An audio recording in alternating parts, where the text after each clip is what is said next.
Bonjour Jean-Michel Vernochet, bienvenue sur Tribune Libre en ce vendredi 3 octobre 2025. Bienvenue, comment allez-vous?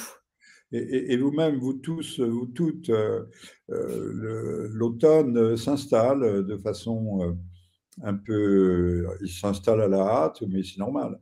Peut-être aurons-nous une très très belle fin à ce qu'on appelle un été indien, je le souhaite, pour réchauffer mes vieux os à moi, les vieux os. Bon, il se passe des tas de choses. Il y avait un plan en 22 points, je crois, qui a été négocié, qui a été reçu et pas tout à fait accepté, mais presque par le Hamas. Et M. Netanyahou est rentré à Jérusalem, Tel Aviv. Et là, tout d'un coup, le plan a été modifié. Alors, j'ai regardé du point de vue technique, c'est très intéressant parce que ce sont des arguties qui jouent sur des nuances de mots. Du temps où la diplomatie se faisait en français, c'était beaucoup plus clair. Le jour où on a introduit justement l'exemple classique, le cas d'école, c'est il fallait que les troupes se retirent from occupied territories. Alors, en français, se retirer des territoires occupés, c'est clair, c'est parfaitement. Mais en anglais, c'est ambigu. Se retirer, c'est se retirer à partir depuis. On peut introduire toutes les ambiguïtés possibles et imaginables. Donc, j'ai regardé les arguties, mais les arguties jouent par exemple sur le maintien des troupes israéliennes à Gaza, après le cessez-le-feu, après la restitution des otages. En fait, on en arrive à un plan qui a été détourné de sa vocation initiale et qui pourrait permettre à Israël de maintenir indéfiniment, on ne sait pas quand serait la limite, il n'y a pas de limite, indéfiniment des troupes et donc l'occupation de Gaza. Donc on n'est pas sorti de l'auberge. Certains voix, non pas extrêmes ou extrémistes, ont dit mais c'est un plan de reddition de Gaza, du Hamas, je dis bien de reddition. Et donc il est inacceptable. C'est ça, c'est toutes ces négociations modernes on fait en sorte qu'à un moment donné, on introduit des conditions qui sont inacceptables par la partie adverse et on dit, bah, vous voyez, c'est eux qui ont refusé, c'est eux qui ont fait capoter la négociation. C'est comme ça qu'on a déclenché la guerre du Kosovo, hein, avec des accords qui étaient tout à fait léonins. Léonin, le lion, c'est un terme juridique, qui était donc parfaitement inacceptable par la Fédération de Yougoslavie, qui comprenait à l'époque la Serbie et encore le Monténégro. C'est encore une fois un cas de figure. Les gens disent, ah, mais le Hamas fait capoter, mais le Hamas, il y a 77 ans, n'existait pas. Or, ça fait 77 ans que toutes les négociations capotent les unes après les autres. Quand on arrive à l'aboutissement, eh bien, on introduit une clause, une virgule, un mot de trop ou de travers, de façon à ce que tout reparte à zéro. Donc, il faut être modérément optimiste, mais j'ai peut-être des raisons de penser que le massacre, parce que ce n'est pas une guerre, hein, c'est un massacre, pourrait s'arrêter à Gaza, parce qu'il y a d'autres éléments extrinsèques, notamment peut-être la situation en Iran, ou les enjeux iraniens qui pourraient revenir d'ici quelques semaines sur le devant de la scène. Qu'est-ce que vous diriez sur les déclarations du Hamas, justement? Il faut bien comprendre, il y a deux Hamas. Il y a le Hamas combattant dans les décombres de Gaza. Alors, les Israéliens disent, officieusement, ils disent il y en a 7000. Enfin, officiellement, ils disent il y en a 7000. Officieusement, ça c'est plus sérieux. Les services de renseignement de l'armée disent ils sont encore 2 ou 3000. Et puis, en réalité, le chiffre le plus proche, des faits, il resterait 700. Donc, ne vous faites pas d'illusions. La menace dite du Hamas, l'éradication de la menace Hamas terroriste n'est qu'un prétexte. C'est de la poudre aux yeux, c'est de l'enfumage.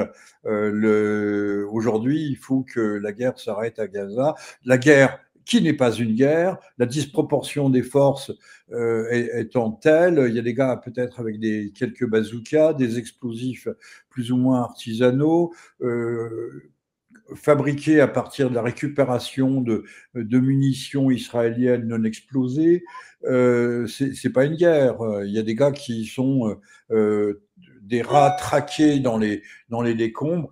Pensez aussi une chose, c'est qu'au bout de 2 ans, dans 2-3 jours, on est à 2 ans de guerre, en ayant dévasté entièrement ce Gaza, qui abritait quand même 2 millions 200 000 habitants, on n'est pas arrivé à éradiquer le Hamas.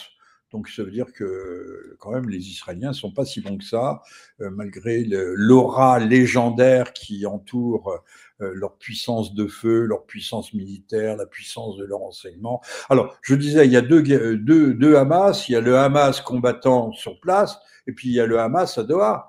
Doha, c'est le Qatar. Le Qatar, c'est une cité-État, comme Singapour. Et ce que les Israéliens, la veille de la mort de Charlie Kirk, de l'assassinat, je dis la mort, mais c'est de l'assassinat de Charlie Kirk, ont essayé d'éradiquer en bombardant, mais apparemment les gens du Hamas ont été prévenus une dizaine de minutes, quelques minutes avant l'arrivée du missile meurtrier, et par les services de renseignement turcs qui jouent toujours un jeu de bascule assez extraordinaire. Pas oublier que la Turquie, c'est le pilier oriental de l'OTAN, et qui abrite encore des têtes nucléaires américaines sur son territoire, notamment à la base d'Incirlik. Donc, l'équipe dirigeante du Hamas, alors on dit, on souligne, ils vivent dans des palaces comme des princes, c'est sûr qu'ils sont mieux que sous les décombres, ça, c'est indéniable. Mais elle est intacte. Donc, il y a un désaccord entre peut-être ceux de Doha qui voudraient finalement en finir, qui sont quand même un peu plus amollis. Le Qatar est accueillant, et puis ceux qui sont sur le terrain et qui veulent pas lâcher de morceaux après tous les sacrifices mortels qu'ils ont pu consentir au cours de ces 2 dernières années. Quel est selon vous le lien entre l'assassinat de Charlie Kirk et Israël ? Quel est le lien peut-être entre l'assassinat, on va dire exécution publique, c'est à ce point spectaculaire, c'est une mise en scène qui a de multiples facettes, c'est un avertissement. Ceux qui abandonnent Israël, qui lâchent, qui se détournent d'Israël, qui lui tournent le dos, donc les apostats, la peine en Orient, l'apostasie, le changement de foi est puni par la peine capitale. C'est aussi un avertissement lancé aux autorités américaines en disant on ira jusqu'au bout, et voyez à quel point nous avons le bras long. Parce que oui, vous avez bien compris, comme Candace Owens, ma thèse, c'est que ce n'est pas le Tiller Robinson, le tueur, mais c'est bien Israël. Et puis, la mort de Kirk était destinée à faire passer dans l'épaisseur du trait le bombardement de Doha, qui aurait pu réussir, qui a été à un poil de réussir, et dans laquelle volins-nolins, les États-Unis sont impliqués. Ils sont impliqués parce que les missiles anti-aériens de la plus grande base du Proche-Orient, 12 000 personnels quand même dans cette base, la base américaine. Les missiles sont restés silencieux, inertes. Donc on peut imaginer que bon gré, mal gré, les Américains ont été complices du bombardement de Doha, mais ils ont été d'autant plus mouillés dans l'affaire qu'il y avait il y avait une réunion de négociation sur la paix à Gaza. Ce qui est très bien, c'est que quand vous tuez les négociateurs, la négociation s'arrête de facto. Il n'y a plus de négociation. Et donc ça a foiré, mais le crédit américain en a été violemment atteint, touché. On se dit qu'à chaque fois qu'on se réunit, que ce soit à Téhéran, à Beyrouth, qu'on se réunit, qu'on est convoqué pour une réunion diplomatique de haut niveau, eh bien, il y a des missiles ou des bombes qui vous tombent dessus. Hein, le secrétaire général du Hezbollah, Nasrallah, il a fallu 80 bombes de 900 kilos pour venir à bout de son bunker, son terrain. Les Israéliens ont mis le paquet. Mais enfin bon, Beyrouth, c'est quand même plus près d'Israël que ne l'est Doha. Il a fallu traverser des espaces aériens protégés, ceux de la Jordanie, ceux de l'Arabie, mais ça fait très mauvais effet parce que les Arabes ont découvert qu'ils ne pouvaient pas utiliser les moyens de défense, notamment de défense ou d'attaque, acquis à coût de milliards auprès des Américains sans le feu vert des Américains. Les Allemands savent très bien qu'ils ne peuvent pas faire décoller leur F-16 et encore moins leur F-35, je ne sais pas s'ils en ont, si Washington, le Pentagone ne donne pas son feu vert, son aval. Et même chose pour l'utilisation. Alors on découvre, l'opinion publique ne le savait peut-être pas, mais qu'il y a des bombes, des têtes nucléaires américaines dispersées un peu partout en Europe, en Italie, en Hollande, en Allemagne, en Belgique même peut-être. Ils ont ces pays qui d'ailleurs ont ratifié le traité de non-prolifération nucléaire sont en dérogation, en transgression complète avec ce traité, puisqu'ils hébergent sur leur sol des armes qui ne sont pas des armes défensives, mais réellement des armes offensives. Bon, passons là-dessus, c'est pas le sujet. Donc les Qataris sont pire que vexés, ils sont inquiets. Tous les gens du Golfe au Koweït, à telle enseigne que l'Arabie, qui est quand même l'allié des alliés de la Grande Amérique dans la région, aurait, je n'ai pas confirmation, je ne l'ai pas cherché d'ailleurs parce que je n'ai pas que ça à faire, aurait demandé la couverture nucléaire pakistanaise, hein, le parapluie. Avant, c'était peut-être l'Amérique, encore que c'était tout à fait hypothétique, mais maintenant, on se réfugie du côté du Pakistan. Même chose pour l'Iran, qui est en passe de sortir du traité de non-prolifération nucléaire qu'elle respectait scrupuleusement jusque-là, qui se soumettait aux inspections de l'Agence internationale de l'énergie atomique et que Iran, République islamique d'Iran, que l'on vient de surcharger de mesures de rétorsion parce qu'il n'aurait pas respecté les dispositions établies, passées en 2015. Mais désolé, eux respectent le traité de non-prolifération, le TNP, ont des inspections de l'AIEA.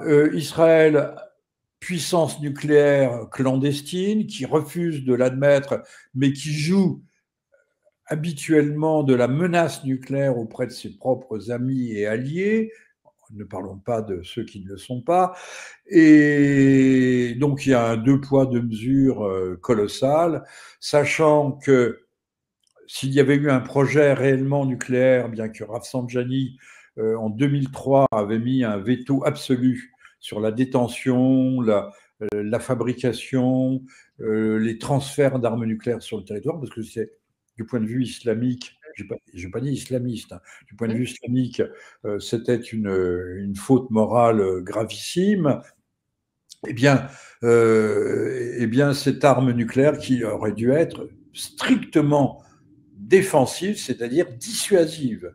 Ben maintenant, l'Iran est aussi apparemment en pourparlers, ou plutôt il y a eu des offres de la part du Pakistan et de la part de la Corée du Nord pour faire passer discrètement quelques têtes nucléaires du côté de l'Iran.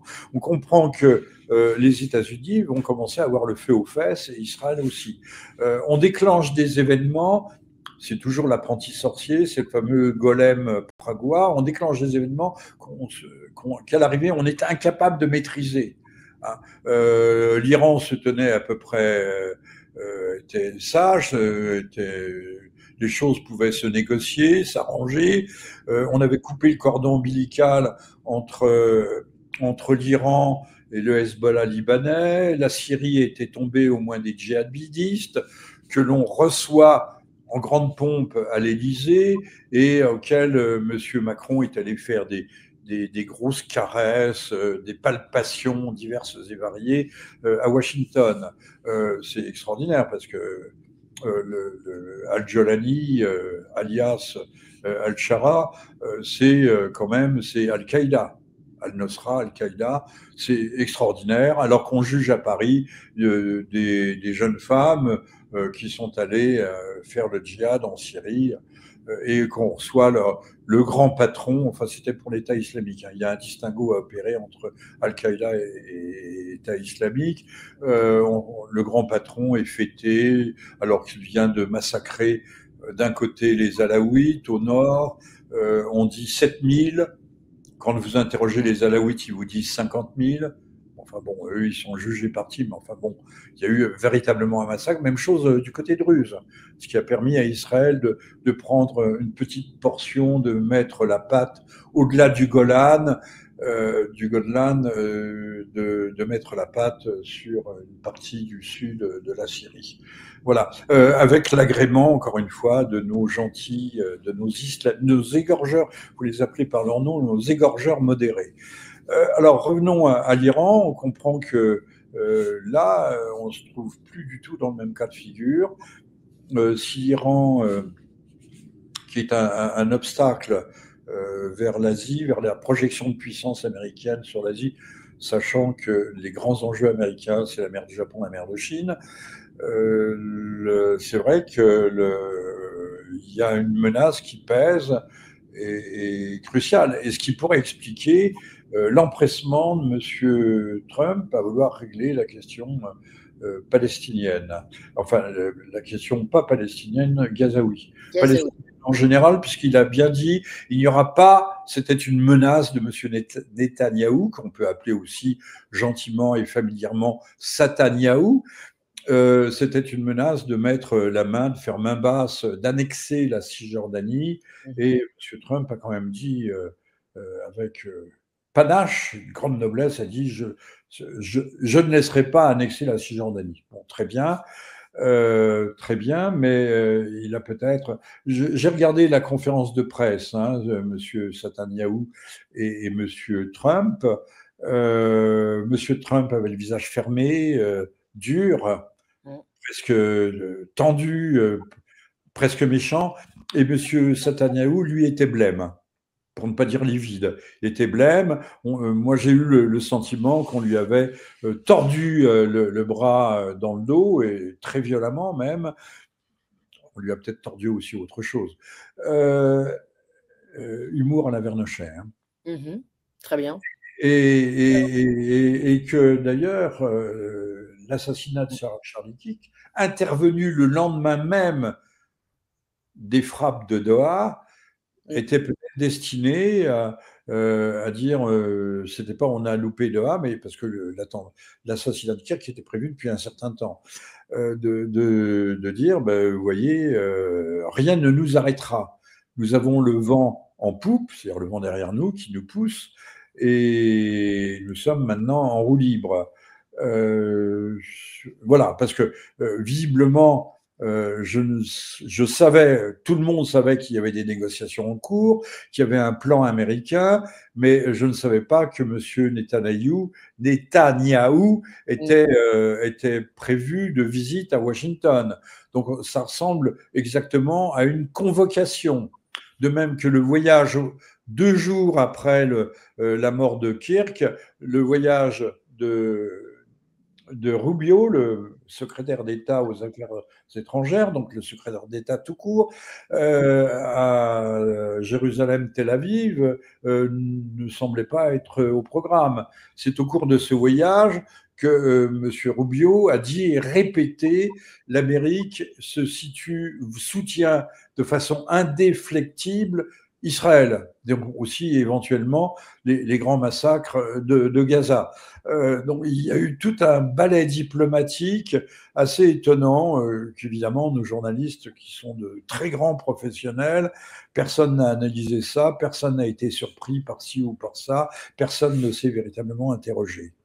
À part des gens aux États-Unis, comme beaucoup, comme McGregor, Scott Ritter, Tucker Carlson, ou la très jolie et très élégante Candace Owens. Absolument. Pour terminer cette émission géopolitique, est-ce que vous pourriez nous rappeler les grands points, rappeler aux spectateurs les grands points du plan de paix de Trump et selon vous, ses chances d'aboutir? Alors, je vais plutôt vous parler, le plan de paix, il est pas mal. Je pense que le Hamas sera autorisé à quitter le territoire. D'ailleurs, il y a eu différents éléments en ce sens.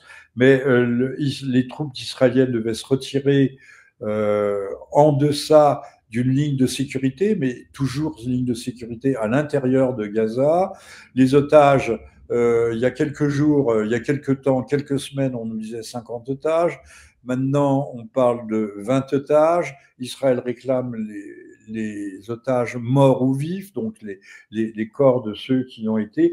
Alors, ce qu'on ne dit pas, c'est que j'ai plus les chiffres en tête, je ne les ai pas regardés ce matin, mais en contrepartie, Israël, qui est une sainte contrée, va restituer, je crois, environ 170 prisonniers palestiniens, donc extraits des prisons israéliennes, 170 qui ont été condamnés à au moins la perpétuité.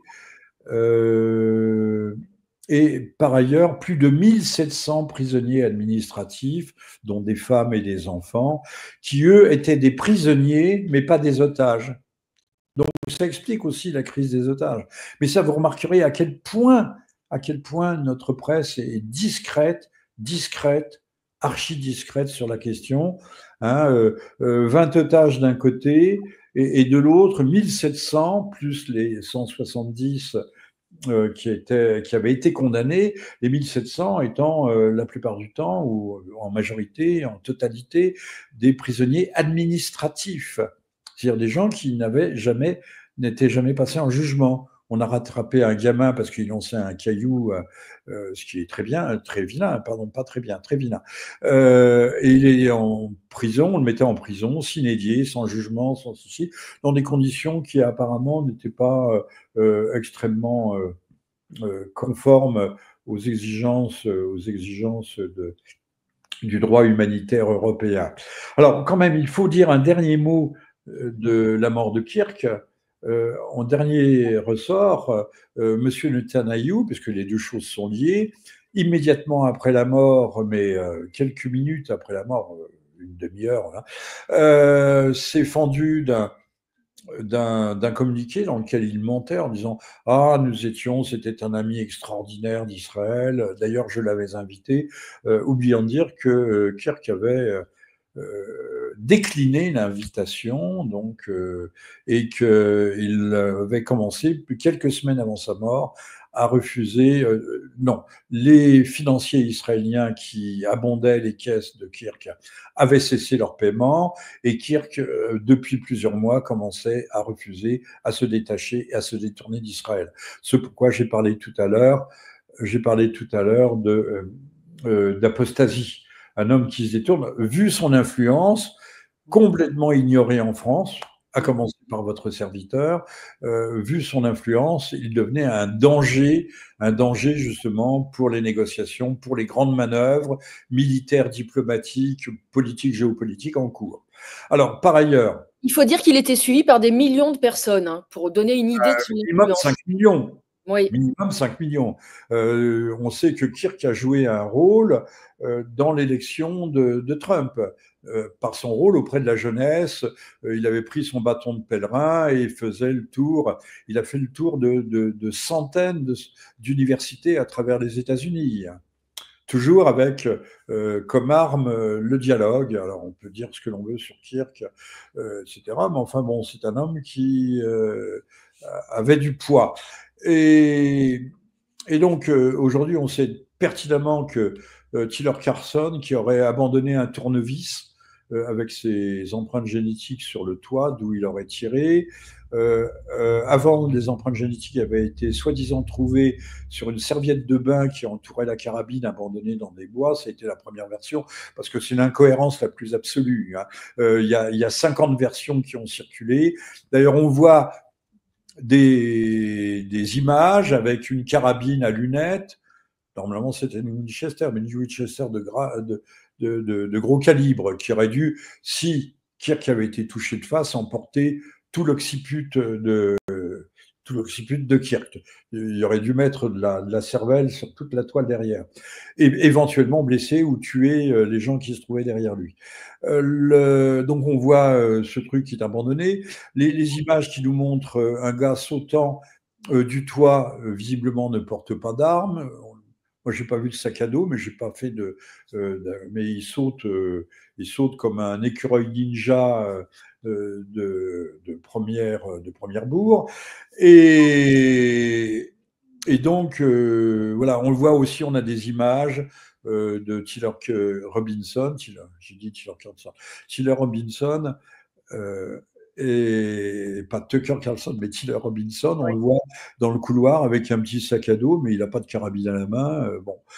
Alors, il aurait soi-disant envoyé... fait penser à la balle magique de Kennedy, tous ces questionnements finalement. Alors, il y a aussi une balle magique, parce que toutes les analyses balistiques disent que la balle est entrée par là, sur le côté droit, et ce que l'on et on voit, elle ressort par la gorge. Et quand on dit, vous voyez un paquet de sang qui sort, c'est pas l'impact de l'entrée, mais l'impact de sortie.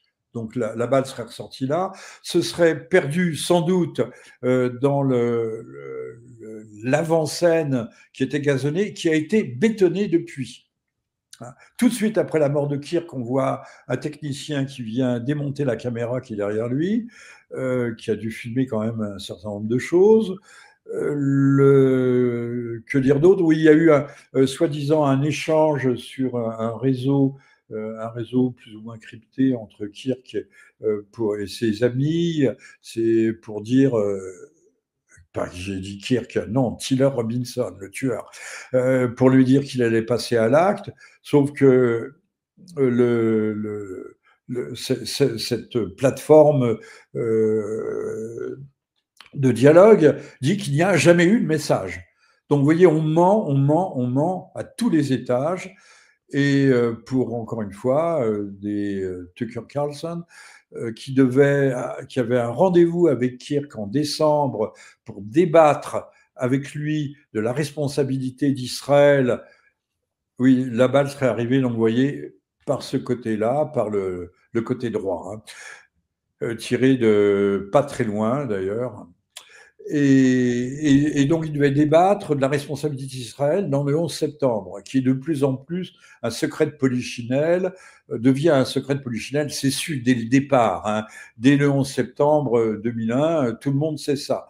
Mais maintenant, ça commence à percoler, à remonter vers le grand public. Il devait en débattre ouvertement en décembre, donc on voit bien que Kirk devenait un véritable danger public et qu'il était important de l'éliminer. Alors, outre, je termine peut-être là-dessus, monsieur Netanyahou s'est fendu de 2 communiqués, peut dire non, non, c'est pas nous, c'est pas nous, c'est pas nous, c'est pas nous, c'est pas moi, c'est pas moi. On n'a pas le bras aussi long que ça. On n'a pas déplacé la Lune, on n'a pas envoyé des hommes dans la Lune d'ailleurs. Il y a fake news. Fake news, il faut le mettre au singulier, fake news. Enfin, il y a une fausse nouvelle. On voit un gars de la NASA avec en grand uniforme qui dit enfin nous allons envoyer des hommes dans la Lune. C'est une bonne plaisanterie, mais c'est une plaisanterie qui montre bien que l'empire américain est aussi un empire. L'empire du nouvel ordre mondial depuis 1945 est un empire bâti sur le sable du mensonge et qu'à un moment donné, le sablier du mensonge s'étant écoulé, on va peut-être arriver à un temps de dévoilement, ce qui est chez Saint Jean de Patmos, on appelle l'apocalypse. Le voile de Maya se déchire et la vérité apparaît au sortir du puits, apparaît dans toute sa nudité. Mais c'est une nudité, il va falloir nettoyer la vérité parce que au fond du puits, il y a toujours un peu de boue. Et dans toute sa splendeur. Pour conclure, avant de se dire haut les cœurs, je vais bientôt passer la parole à une agricultrice qui a aussi des choses graves à nous dire. Puisqu'apparemment on en voudrait aussi aux bêtes, aux bovins français, à tous les cheptels français. Jean-Michel, vous avez un mot à dire là-dessus? Vous savez, une bête sans cornes, puisque les bêtes n'ont plus de cornes aujourd'hui, est soupçonnée d'être porteur d'un virus qui n'est pas mortel. Il existe une vaccination. On abat tout le Attention. Les derniers serveurs français, parce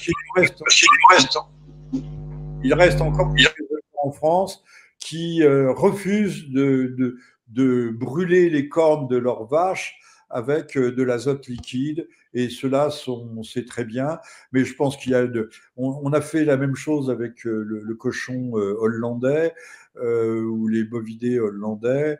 Les paysans hollandais sont révoltés, mais les paysans français, eux, certains sont plutôt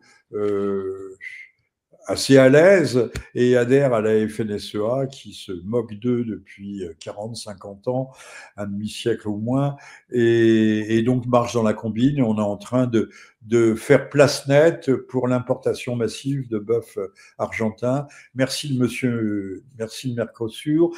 Merci Monsieur Macron, qui, comme Monsieur Satanaïou, est un menteur invétéré, puisqu'il a dit on va bloquer le Mercosur, je vais défendre la paysannerie, alors qu'il sait très bien ça fait 25 ans qu'on a délégué notre signature à Bruxelles, qu'on ne peut rien faire, on ne peut pas arrêter la machine, que la machine est en route et elle va broyer ce qui reste d'agriculture artisanale en France. Florence, bonjour. Vous nous entendez bien? Bonjour, oui, j'entends bien et entièrement d'accord avec notre autre invité.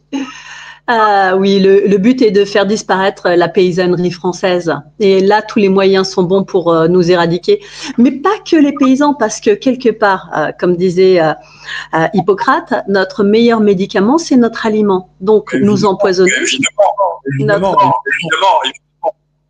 Et je vous laisse dialoguer. Je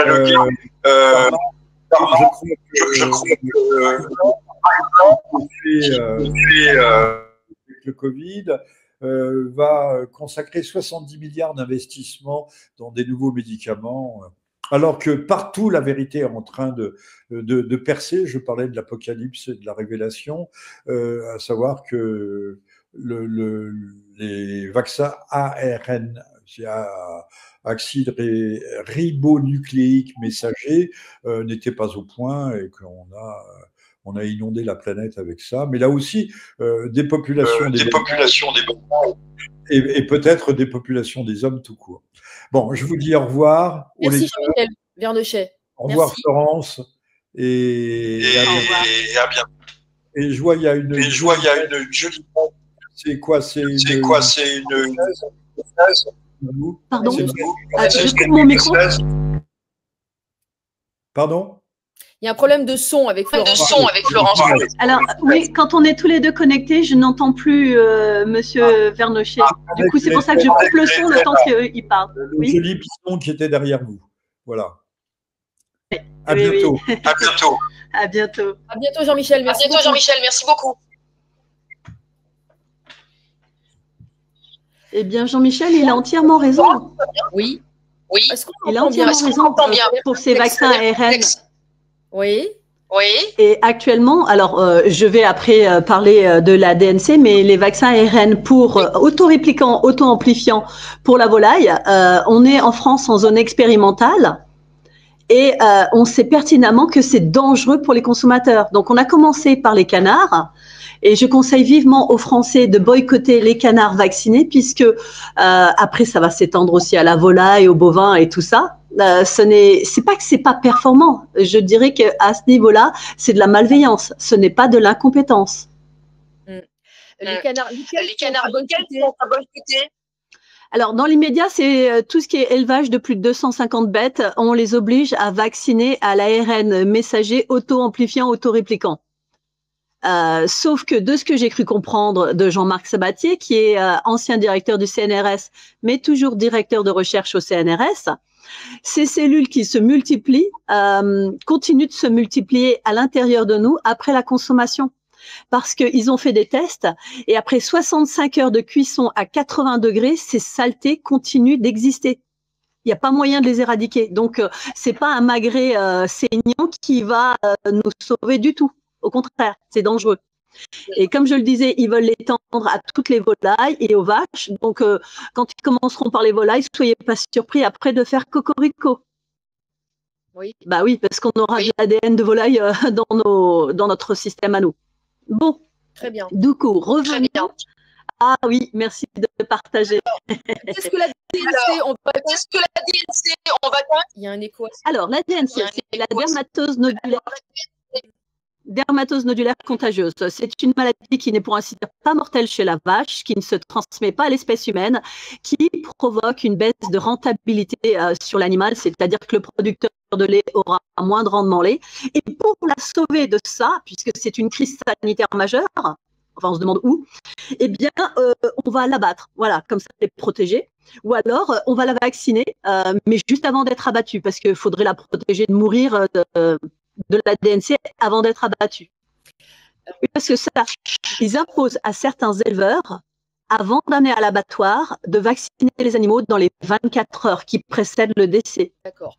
Elle est où la direction départementale de la... C'est la direction départementale de la protection des populations, Oui, maintenant ils changent de cycle tous les 4 matins. Avant ça s'appelait DDCSPP, ça s'est eu appelé Direction des services vétérinaires. Tout ceci est chapeauté par les services de la préfecture, donc protection des personnes et ainsi de suite.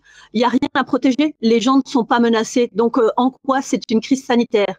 Et alors il y a une fumisterie monumentale, c'est qu'en plus on oblige les agriculteurs, pour certains dans certains départements, à signer une décharge, c'est-à-dire que on leur impose la vaccination, mais pour autant, tous ceux qui leur ont imposé la vaccination ne sont pas à mettre en cause. Seul le paysan est responsable de ce qui est impacté sur la santé de son animal ou sur les répercussions pour les consommateurs. C'est du délire. C'est l'inversion des valeurs. Et pire encore, comme on peut le découvrir, ils sont capables d'imposer en plus cet achat aux paysans. Alors ça, je pense avoir compris ce matin pourquoi.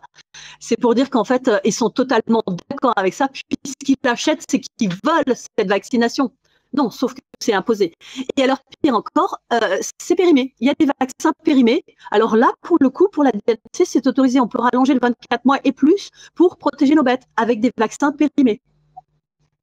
Bon, on ne sait pas non plus d'où proviennent ces vaccins.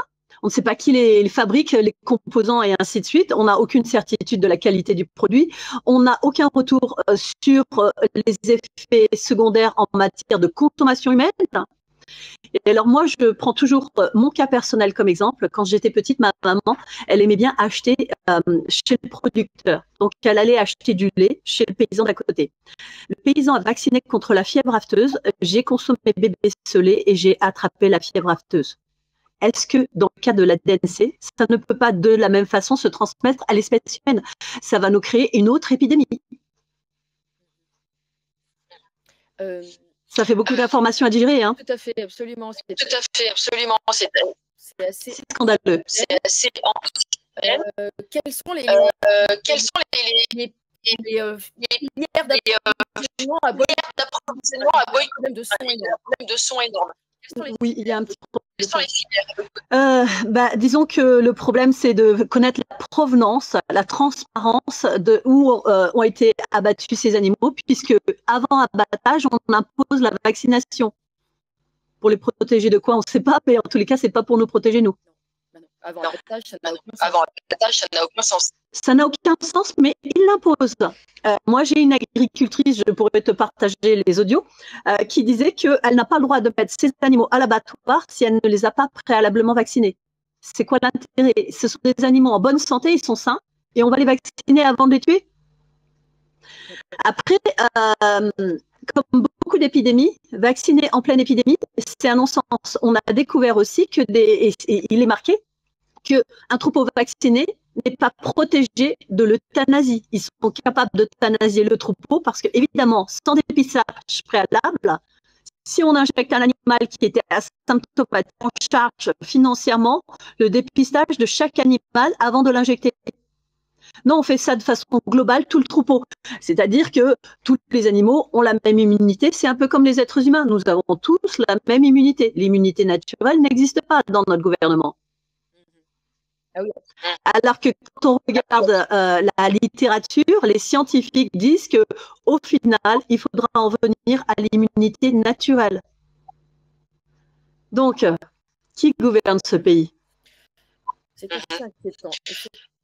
assez inquiétant. Comment vous pouvez vous défendre? Comment vous pouvez échapper à ça? Est-ce qu'il y a des portes de sortie? Alors, nous, on a décidé de dire non. Ils n'obtiendront pas notre consentement. Donc, ceux qui veulent faire signer aux paysans cette décharge de responsabilité, c'est hors de question. C'est même l'inversion. Nous allons les obliger à faire face à leurs responsabilités. Ils nous imposent la vaccination, enfin, pas moi personnellement, hein, puisque en fait, je ne suis pas concernée du tout. Mais je défends la paysannerie puisque je suis aussi une consommatrice. Et disons que tous ceux qui auront le courage, si on peut appeler ça comme ça, d'imposer cette vaccination, devront en assumer les conséquences. Ils devront signer de leur nom tous les documents qu'on a fournis pour savoir qui on devra poursuivre par la suite, parce qu'on ne va pas en rester là. Le consentement vétérinaire, ça existe? Alors, ils vont essayer de se cacher derrière le fait que c'est imposé par des directives de la préfecture. Mais peu importe, je suis désolée, ça s'appelle de la complicité. Vous êtes regroupés? Eh bien, il y a déjà Verte France, notre syndicat agricole, mais je suis dans différents groupes pour justement faire le trait d'union avec des juristes, des scientifiques, des paysans, pour essayer de nous défendre au mieux face à ce rouleau compresseur qui n'a aucune justification sanitaire. Depuis quand le gouvernement se préoccupe du rendement des paysans? Bien au contraire, ils veulent nous voir disparaître. On sait pertinemment qu'ils veulent remplacer l'agriculture par des zones d'énergie dites vertes. Ce sera de nombreux, des milliers, des centaines de milliers d'hectares qui vont être là pour, soi-disant, la production d'énergie verte. Et de ce fait, ça va nous priver d'autonomie alimentaire.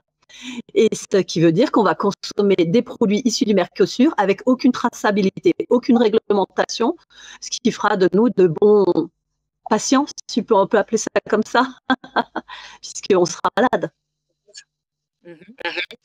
C'est une aubaine pour l'industrie pharmaceutique. Oui, mais c'est eux qui l'ont créé, cette aubaine. Donc, je mettrai le lien en dessous. Comment peut-on vous soutenir? Eh bien, pour certains, rejoindre Verte France, pour d'autres, cesser de suivre la FNSEA, qui est mortifère, qui ne vise qu'à faire des gros agriculteurs ultra riches et des petits paysans qui disparaissent ou par suicide ou parce qu'on les aura aidés, encouragés à disparaître.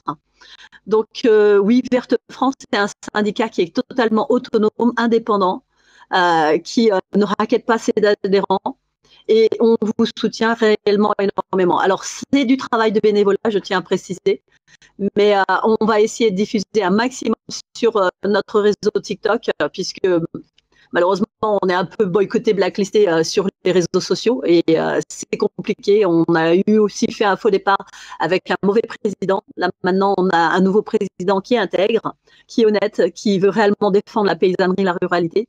Parce qu'on ne défend pas que la paysannerie, on défend aussi la ruralité, tout ce qui est de la campagne, les artisans, les commerçants de la campagne. Vous pourriez commenter Alors, pardon, je vais couper mon micro pour entendre la question parce que j'ai un mauvais retour son. Est-ce que vous pourriez commenter ce document qui parle justement qui est à remplir, hein, qui parle du consentement? Alors, pour l'avoir soumis à des juristes, ils disent que ce document est pour ainsi dire parfait. Et il est essentiel effectivement que chacun imprime ce document et impose la signature à toutes les personnes qui sont dans la pratique, dans la mise en œuvre de cette vaccination obligatoire. Pour ceux qui veulent se résigner, parce que moi personnellement, si je devais être concernée, il est hors de question que j'accepte. Ce n'est juste pas envisageable.